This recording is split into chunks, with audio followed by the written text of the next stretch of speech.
is a ministry of Hollywood Faith Christian Center in beautiful Hollywood, Florida. We welcome you today.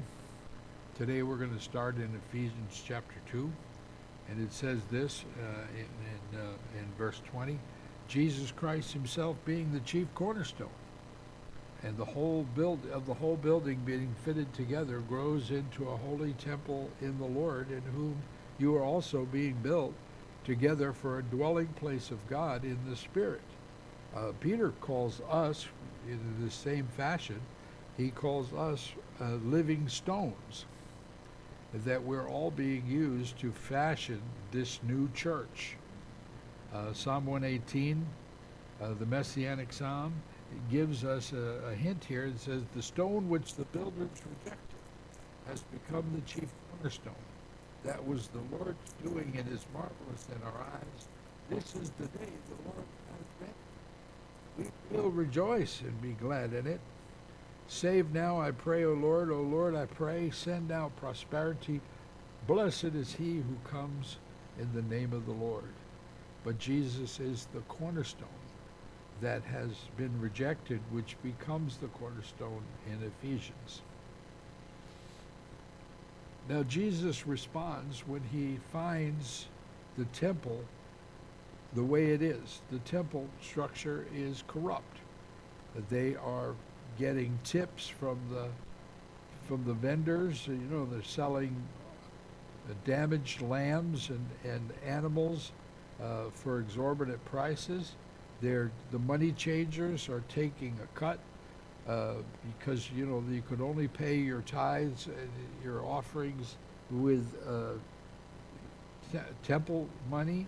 So therefore there was an exchange rate, and there was all this merchandising and all this marketplace stuff going on right in the temple. And when Jesus comes in, he says, my house shall be called a house of prayer, but you have made it a den of thieves. Lestes, which is the Greek word for robber. It's not just somebody who stole something, it's somebody who mugged you, it was a violent assault. And we have to remember how Jesus is perceiving this. And then right afterwards, I love this, because right afterwards he said he starts healing the sick and the maimed and the broken that couldn't go in the temple. And now they're able to go in the temple, and the temple's authority is furious with him.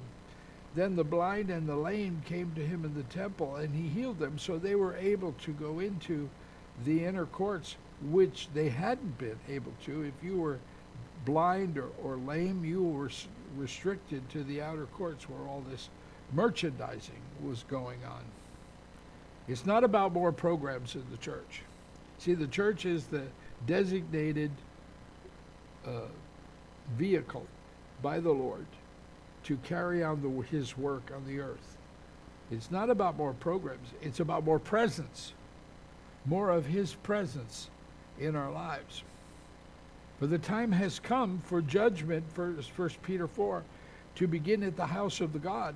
And if it begins with us first, what will be the end of those who do not obey the gospel of God? Judgment is coming. And God is saying, I'm going to separate sheep from sheep. Ezekiel 34 tells us, I'm separating sheep from sheep. Not sheep from goats. That's easy. Sheep from sheep. At 1 Timothy, these things I write to you, though I hope to come to you shortly.